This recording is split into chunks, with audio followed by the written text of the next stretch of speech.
champ since the Dubs did it in 2017 and 2018. Tim McMahon joining us from there at OKC. And of course, the big storyline here as well is Kevin Durant, who has been the model of consistency as of late. He's gone 12 straight seasons, averaging 25 points a game on 50% shooting. That is the longest streak in NBA history. The only other player to do so in 10 straight, your boy Shaq from 1994 to 2003. So let's go back to OKC. Also there in the same arena is our NBA reporter, Michael C. Wright.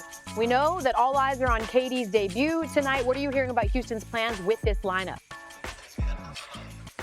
Well, it's going to be a gigantic lineup, Elm. You're talking about the shortest guy in that lineup being 6'7" and point guard Ben Thompson. Kevin Durant, he will be playing the 2 guard. Then you've got Jabari Smith Jr., you've got Alperen Sengun, and Steven Adams. So that is a humongous lineup. But, El, let me tell you, you can't really set this thing in stone because what the Rockets want to do is sort of experiment and figure out what works, what doesn't work, just things that they can use later on in the season. One thing that they did kind of stumble upon with Fred VanVleet's season-ending injury was the fact that they can facilitate offense from a bunch of different people. You know, whether that's Kevin Durant, whether that's Sengun, whether that is Reed Shepherd, Ben Thompson, lots of facilitators. And it's sort of a thing that they just stumbled on, and they feel like that is going to help them when they play with all these different lineups. Yeah, sharing the offensive wealth, although we don't love that, Michael C. Wright. We want someone to go crazy. So keep in mind that the most points a Houston player has had in a season opener is 44 by James Harden in 2020. We will see if KD can outdo him tonight. Michael C. Wright joining us there on the scene in OKC. You know, it's a big night in the NBA when our friend Michael Wilbon is blessing the program. And Wilbon, we know KD just turned 37 last month. Give me real expectations for him and this Rockets team this season. Ooh, they got big expectations, and they've been undermined a little bit, El, by not having Fred VanVleet. Mm-hmm. And people may look at this and say, oh, wait a minute, they have the following people, and they have just a growing, exploding Ben Thompson, among others. But VanVleet was critical to what Houston did last year. And without that shooting and that veteran presence, oh, wait, he already has a championship ring. I think Houston may wind up being a team we're watching at some point in a few weeks because he's not coming back anytime soon, VanVleet, to make a deal. What do you do to augment that roster to help just sort of direct it, keep it going in that direction, and keep the momentum you don't want to lose from VanVleet going? But Houston's still going to be in there challenging. That's a really talented roster. I mentioned Ben Thompson. Kevin Durant, of course, is the closer in everybody's mind, it seems, the kind of player Houston did not have last season. Mm-hmm. And so Durant leaves a place that they couldn't possibly win, Phoenix, and goes to a place where you've got a roster.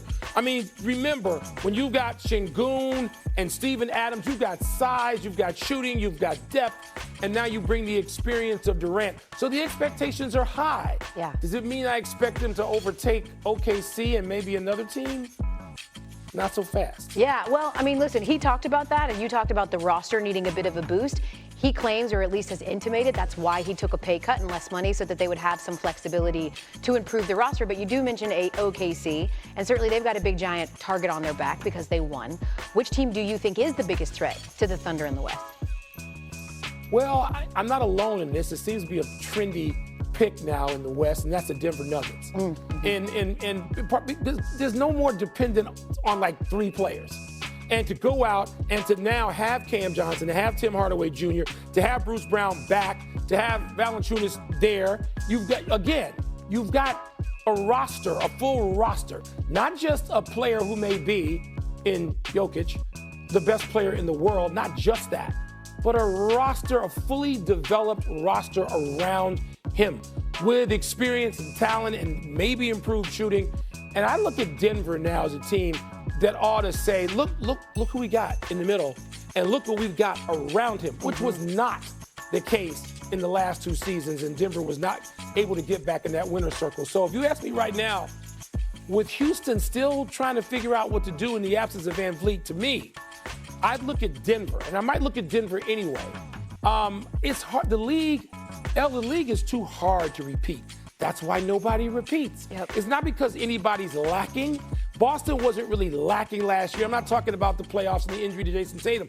I just mean the struggle to get through all those teams, the gauntlet of teams that await you.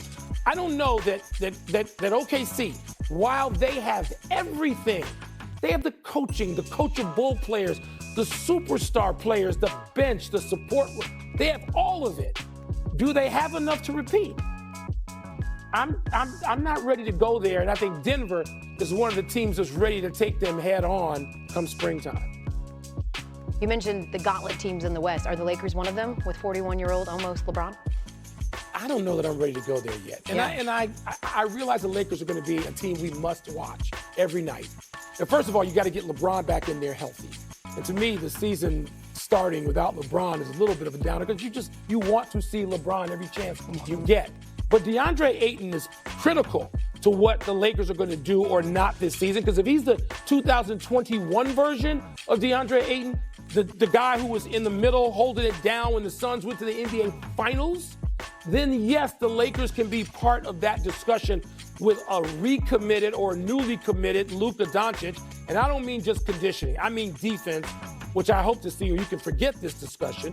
But with LeBron and Luka and DeAndre Ayton, if they are all out there and ready and able, yes, the Lakers will be part of that conversation. But as we sit here on opening night and we don't know yet about LeBron, it's hard to have them part of that conversation. And by the way, the Golden State Warriors, let's not forget about them and sort of the roster they've put together, again, with the Lakers and Warriors. Health of two of the great players in the history of sports in the world, in LeBron and Steph Curry. How healthy are they going to be?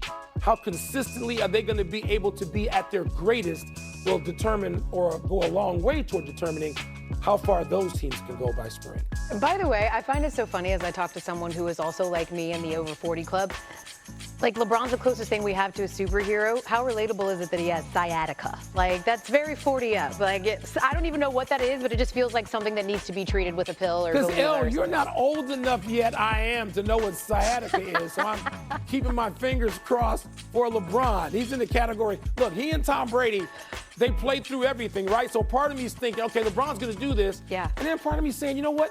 We just can't take LeBron James's presence for granted. Absolutely. We can't. Yep. And nor Steph Curry. So I'm hoping sciatica get out, leave them alone. We don't want that. You're whack, sciatica, go. Michael Wilbon, you are not whack. We are going to let you go, but we never want to. Thank you. Kids, I mean, what a reunion this is. Everyone's been waiting for it. Opening night. So we're going to get right to it. Perk, we want Perk predictions for the season. We're not wasting time. MVP, who you got? Well, I'm glad we finally got to basketball and left football. Football was yesterday. Let's live in the moment. We're talking about today, and since we're talking about today, damn it, the Lakers are playing today, and that means Luka is playing, and I got him as my MVP frontrunner. With no LeBron James right now, Luka that is in shape.